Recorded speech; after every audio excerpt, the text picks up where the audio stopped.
Seja bem-vindo aí. Ô, maravilha, é sempre bom Que estar tal? aqui. Hoje é o dia. Tá, eu falei das minhas 3 coisas que eu mais gosto na vida. Ai. Que depois eu vou falar das minhas. Todos os vídeos eu vou falar das minhas, mas vamos entrar direto, sem mais delonga. Quais são as 3 coisas que você mais gosta? Só vai falar das 3. Primeira. Eu amo viajar, passear com a minha família. Segunda. Eu amo amar a minha esposa. Terceiro. Eu amo tocar na igreja. Tá, agora vamos esmiuçar isso. Eu preciso de um enredo pra isso, ó. Primeiro, fala um pouquinho, por que tu gosta tanto de viajar com a família? Em primeiro lugar, a minha esposa, ela gosta muito de viajar, de passear, né? E na realidade eu acabei criando esse gosto também, esse prazer. Isso que mesmo assim ainda eu dou uma retida, mas é bom sair, estar com elas. Cada passeio que a gente faz, ou vai a Gramado, ou visitar minha mãe lá em Juí, a viagem em si é maravilhosa, porque a gente conversa, a gente ri, a gente conta alguma dificuldade, às vezes a gente chora, né? Porque tem algumas coisas que eu passei e que muitas vezes eu não consigo falar em casa, mas eu consigo falar na viagem. Porque a gente está trocando ideia. Eu tenho filhas em casa, eu tenho duas filhas em casa, uma com 24 e uma com 18. Então eu sempre tive essa liberdade de expressão com elas. Então, em alguns momentos eu estou contando alguma coisa que aconteceu comigo, principalmente desde o período que eu abri o meu escritório. Claro que tem coisas lá atrás que a gente fala, eu e minha esposa, da nossa vida, quando a gente iniciou, eu tinha 13 anos, ela tinha 12, né? Então a gente conta essas histórias para elas e eu começo a falar dessas dificuldades que eu tive quando eu abri o escritório e a gente chora porque elas acompanharam esse meu sofrimento. Então é um momento que a gente consegue se soltar, se definir, De confraternizar, de dizer para elas assim, ó, foi sofrido, mas foi legal, hoje nós estamos aqui viajando, podemos parar a hora que nós quisermos, mas podemos seguir, né? Então é isso que me faz ter esse prazer de estar junto com elas, viajando. E a segunda coisa? Amar a minha esposa. Pois é. Eu amo amar a minha esposa, porque como eu disse, eu tinha 13 anos, ela 12, então ela é minha companheira. Ela foi meu primeiro beijo, tá? Ela foi minha primeira transa, ela foi meu amor, ela é o meu amor até hoje. Então amar ela me faz ter mais alegrias quando eu acordo pela manhã e vejo ela do meu lado, né? Sentir que ela está torcendo por mim a cada momento, que ela está orando por mim em todo o tempo. Então ela faz parte de momentos e decisões importantes na minha vida. Por exemplo, quando eu abri o escritório ou quando eu fui estudar, que ela sempre queria que eu fosse estudar. Ela sempre mencionou que ela achava que eu era inteligente e tudo mais. Só que eu fui estudar impulsionado por ela. Eu sabia que um dia eu iria, mas ela estava sempre me impulsionando, me empurrando. Aí foi quando eu fiz as provas do Enem e ganhei uma bolsa. Fui fazer minha faculdade ali, um curso tecnólogo, só que depois também eu fui fazer uma pós-graduação em Direito Imobiliário, que é o ramo que eu trabalho hoje. Então a minha esposa é importante, então eu amo amar ela, porque ela... geralmente o casal é 50%, só que não, ela é 80% e eu sou 20%. Caraca. E a terceira? Tocar na igreja. Pois é, isso, eu tô intrigado com essa daí. Talvez tu seja o único dos meus 35 alunos que vão falar o tocar na igreja.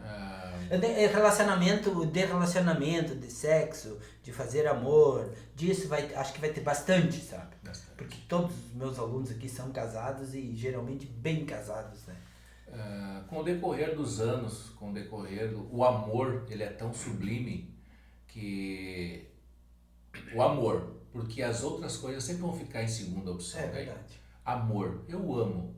Então, o que vai acontecer a partir disso é uma consequência. Então, importante para uns, não tem problema nenhum a tua ser mais importante, tu gostar de Sim. mulher. Mas isso aí é agora, daqui a pouco vai mudar. Porque tu tem uma filha e com o decorrer dos tempos isso vai mudar na tua cabeça, né? Mas enfim, Tocar na igreja. Tocar na igreja,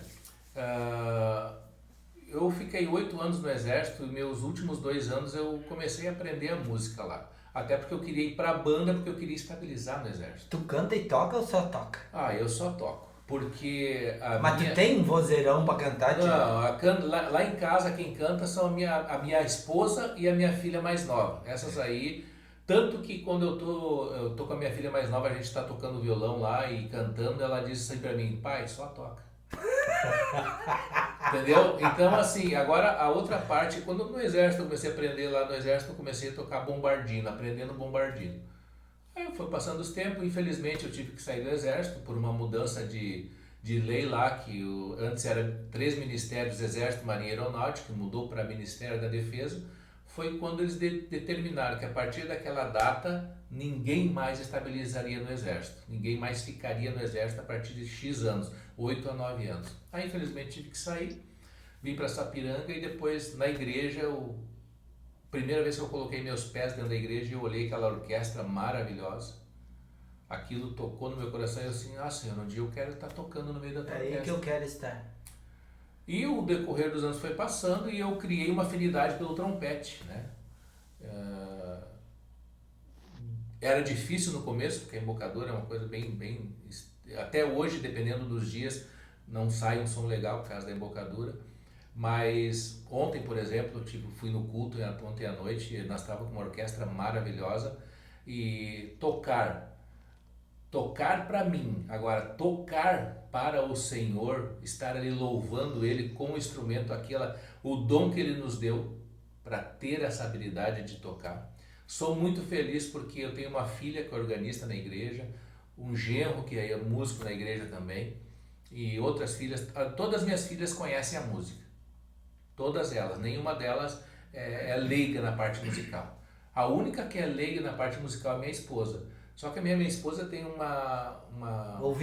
ouvido tão maravilhoso que quando eu comecei a aprender a tocar violão, é ela que foi a minha... tá errado.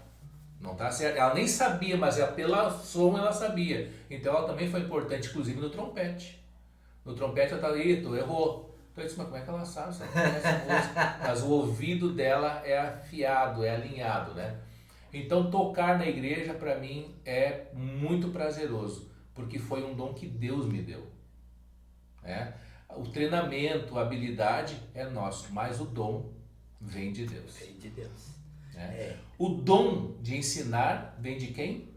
Vem de Deus. E eu sei direitinho isso. Eu nunca esqueço. As palavras são tuas, mas vou pegar um galho para mim. A minha comadre, que eu estimo muito, mora no meu coração, ela um dia falou uma coisa pra mim que eu guardei com todo amor e carinho isso. Ailton, não sei o que tu tem, mas tu é diferente no ensinar. Tu brinca, tu caçoa, tu fala bastante bobagem, mas tu ensina de uma maneira única. Não perca isso, continua assim. Aquilo lá me tocou, me deixou assim pensativo por um tempo, sabe? Comentei com a minha esposa e eu disse, eu não preciso mudar, porque quem me conhece sabe que eu falo muita bobagem quando eu estou dando aula. Tem uma situação assim, uma coisa é você falar bobagem com intenção, outra coisa é você falar coisas que você está... que para ti, quando você não põe malícia, tá? Quando você não tem pensamentos errôneos sobre tal determinada coisa, a sinceridade é que vai fazer a diferença. Quando você fala uma coisa, quando você brinca, quando você fala uma palavra, mas a sinceridade, claro que tem algumas pessoas que a gente precisa cuidar, mas essa tua turma que você tem aqui, que está treinando, que conhece você, que já sabe quem você é, então o momento que você falar alguma coisa que talvez para alguém seja ruim, mas para quem está aqui que já conhece você, tanto faz. Eu costumo dizer, às vezes a gente fala um palavrão que não se torna um palavrão. Às vezes tu fala uma palavra macia, digamos assim, serena, que se torna um palavrão. Depende, eu acho, como é a entonação da voz, o momento, essas coisas tudo, né? Eu não estranho, mas eu nunca, nem na época de exército, cara, eu nunca tive Eu nunca consegui falar palavrão, né? Até porque eu sou pai de 4 mulheres, né? Pai de 4 filhas. Então, elas nunca ouviram eu dizer um nome. E qualquer nome. Nenhum. Até porque nem no exército, nem na minha época de guri, eu me lembro de falar nome. Até eu, nem que se tu me disser, fala, eu não saberia falar.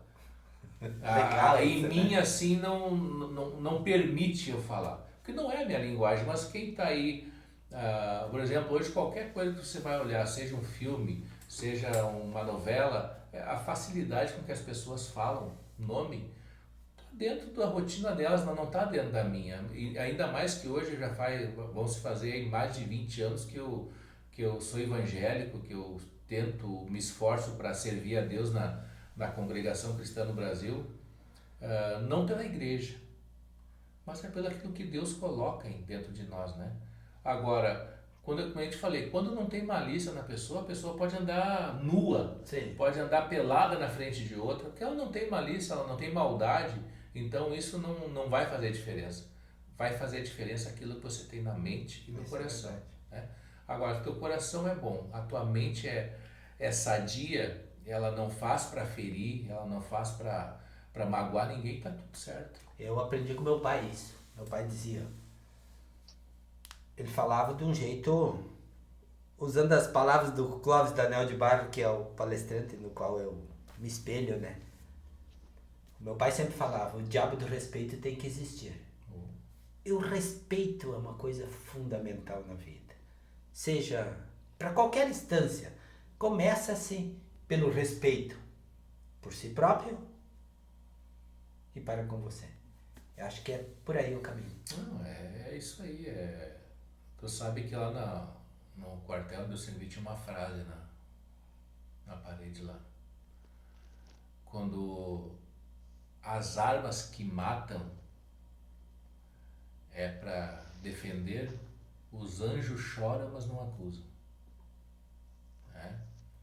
É a mesma coisa que no nosso dia a dia. Quando nós fazemos alguma coisa para defender A ou B, quando nós somos mais duros, quando nós somos mais firmes, que é em prol de algo, então nós não somos condenados nem julgados por isso. Estou falando por Deus, tá? O ser humano ele nasceu para julgar, né? O ser humano ele é falho ao ponto que ele vê uma pessoa fazendo algo errado, ele julga ela, mas dentro dela é muito pior. Então o julgamento nosso com uma outra pessoa faz nós ser muito menores que ela. Então, isso é verdade. A vida é essa e a gente precisa ser transparente, verdadeiros, sinceros, né? E a simplicidade, meu sogro fala simplicidade, né? Então essa simplicidade ou simplicidade, ela precisa estar em nós. A pessoa que é simples, tem uma vida simples, a vida dela com certeza é muito melhor. Muito obrigado. Tu foi o primeiro, depois de mim, que eu vim falar das minhas 3 coisas. Eu vou falar das minhas 3 coisas agora. Pegando as minhas 3 coisas, é fazer amor com a minha mulher, a minha primeira. Fazer sexo e amor com a minha mulher. A segunda é olhar futebol. Pode, gosto. Tudo Vocês certo. vão olhar no vídeo. E expliquei lá por quê. E a terceira é pescar. Gosto muito de pescar. Boa então coisa. fica aí para vocês olhar meu vídeo. Certo? É bacana. Até bacana. a próxima, se Deus quiser.